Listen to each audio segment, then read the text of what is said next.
It can be insanely hard to get past writer's block, or for that matter, figure out how to find who you are musically. At other times, you may know you have a good core of a song, but the direction you are taking is just not feeling emotionally powerful. One of the tools you can use to get you through that is to let your favorite artist guide you by doing what they may do in a creative situation. In this video, I'm going to discuss how creative fan fiction can inspire your songs.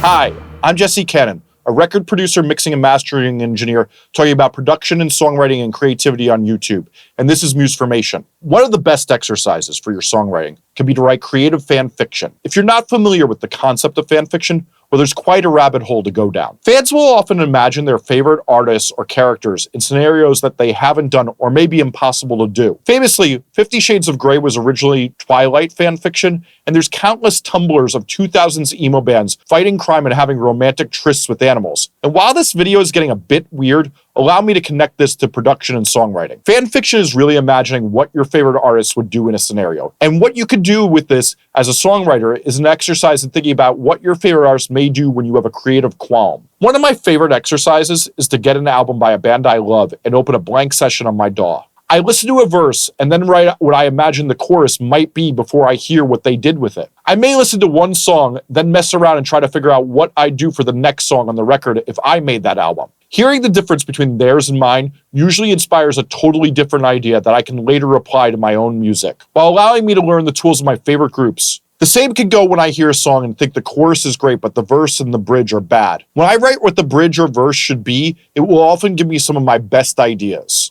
One of the best tricks top producers employ is to take an existing song and find a loop without melody of it and write a new melody on top of it. You'd be shocked how many great songs start from hearing a great song from another genre and reimagine them by building on top of them and eventually replace what they were built on. When you hear about so many 90s and 2000s groups writing songs on top of loops and then you don't hear a loop in the song, this is what they were talking about using. Others work in the structure of a great song but only take that structure. Like the Beastie Boys' Girls is famously built off the structure of the song Shout by Otis Day, and the blanks are filled in from there.